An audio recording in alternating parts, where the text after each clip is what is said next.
أعوذ بالله من الشيطان الرجيم. بسم الله الرحمن الرحيم.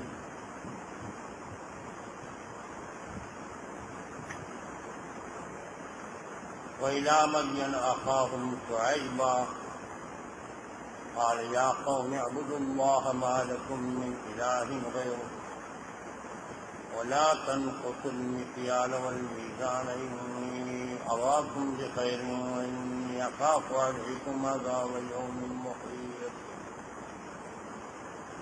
ويا قوم أوفوا المكيال والميزان بالقسط ولا تبخسوا الناس أشياءهم ولا تعثوا في الأرض مفسدين.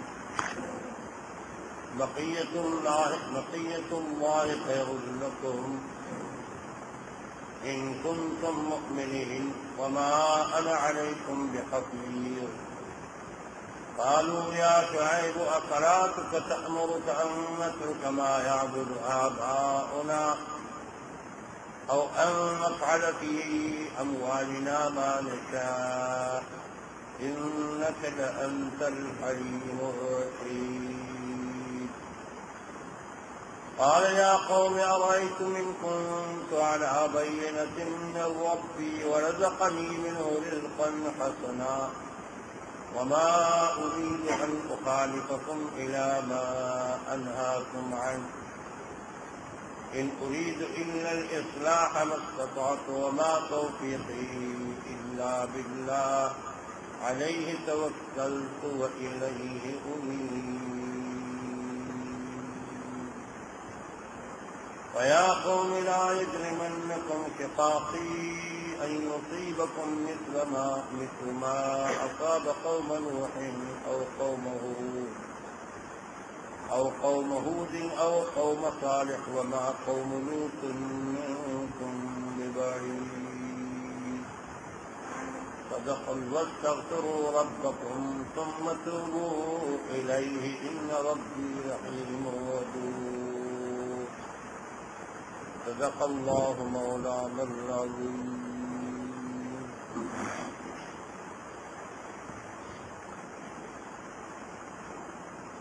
مختلف ادوار میں انبیاء کرام آئے ہیں اور ہر دور میں قوم کی طرف وہ بھیجے جاتے تھے. اس قوم میں جو بڑی بیماری ہوتی تھی تو توحید کے بعد ہر نبی اس دور کے بڑی بیماری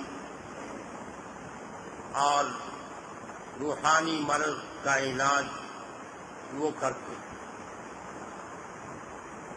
اور اللہ کی شان دیکھو کہ اللہ تعالیٰ جل جلالہ عم نوالہ اس نبی کو آخری انجام کے لحاظ سے کامیاب بنا لیتے. ابتدائی طور پر تو وہ باطل والے دندناتے پھرتے تھے اور اپنی طاقت کے بلبوتے پر وہ اپنے وقت کے نبی کو چیلنج کرتے تھے، مگر آخر کار نتیجہ کامیابی فلاح نبی کے حق میں.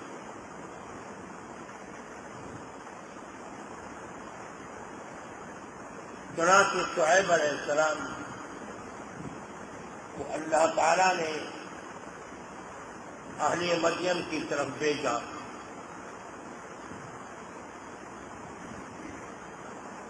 اہل مدین کی طرف بھیجا. اہل مدین میں توحید کے بعد شرک کے بعد جو بڑی بیماری تھی وہ ناپ تول میں دھوکہ کرتی، یعنی معاملات کے لحاظ سے گرے ہوئے تھے.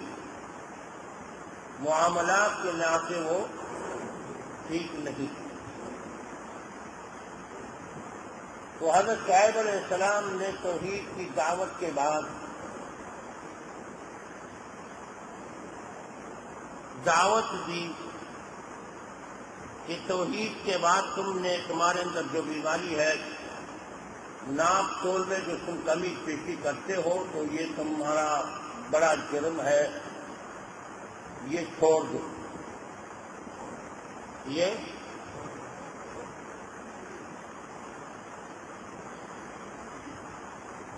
اسلام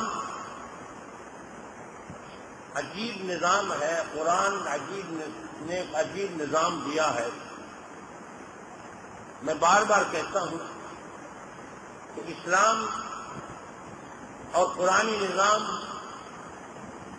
وہ صرف عبادات تک محدود نہیں ہے، اس میں معاملات کی اصلاح بھی ہے، اس میں عدلیہ کی اصلاح بھی ہے، اس میں امن و امان کی ذمہ داری کا احساس اور ادراک بھی ہے۔ ہاں، بدامنی پھیلانے والے ڈاکو رہزنوں کے لیے اللہ نے اپنی کتاب میں فرمایا کہ ان کے ہاتھ پاؤں عدل بدل کاٹ دیں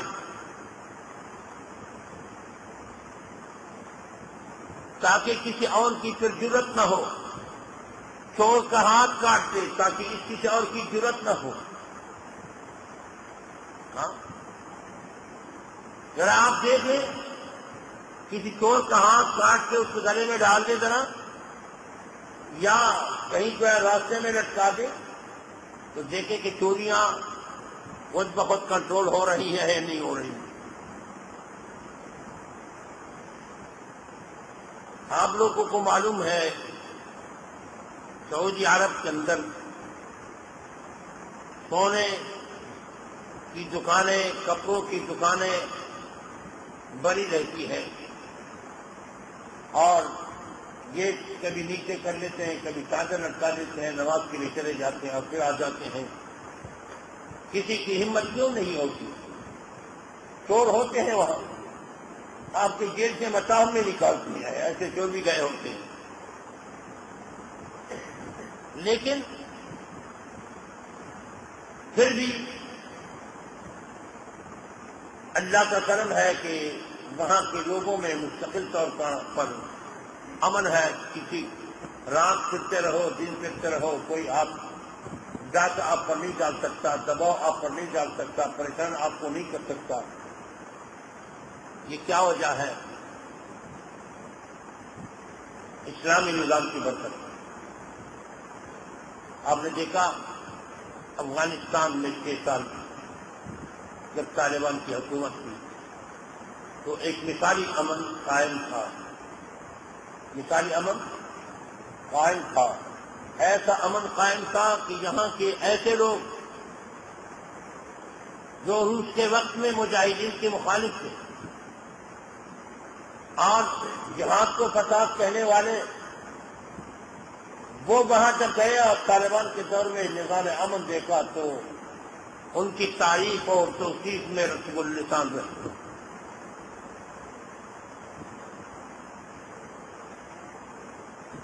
ان کی تعریف اور توصیف میں رسم اللسان رہے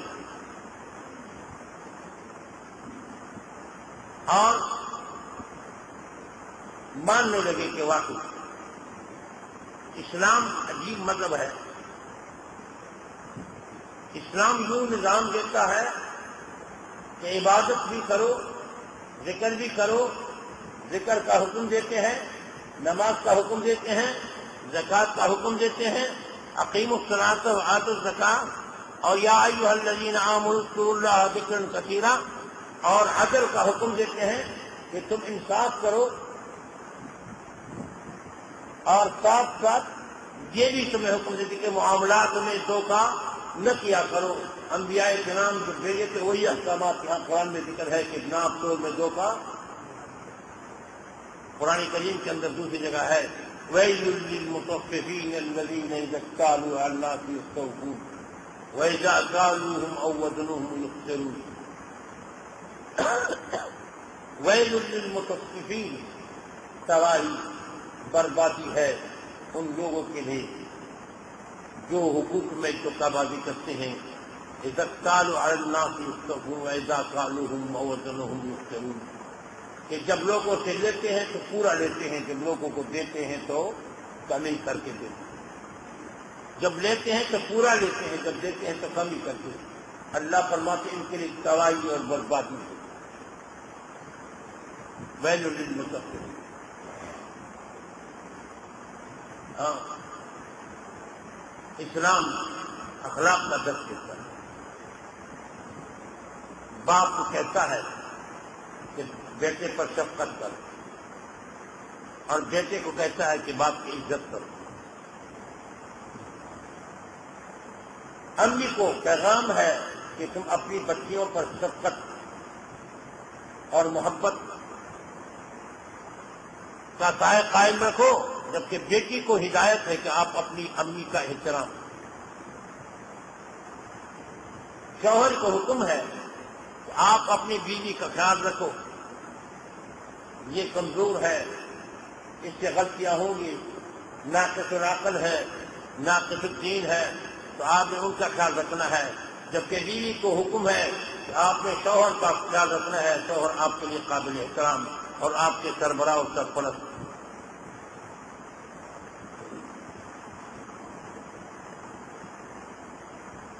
عجیب کامل دین ہے، ہاں عجیب کامل دین ہے۔ یتیموں پر شفقت، غریبوں پر شفقت اور عاجزوں پر شفقت۔ جناب سید الانبیاء محمد مصطفیٰ احمد مصطفیٰ صلی اللہ علیہ وسلم کی شفقت اور اخلاق کا اندازہ لگائیے۔ باہر ہے ایک کمزور بوڑھی عورت ہے یہودیہ، انہوں نے ایک پن بنایا لکڑیوں کا، اب وہ نہیں اٹھا سکتی تھی، نہ لا سکتی تھی۔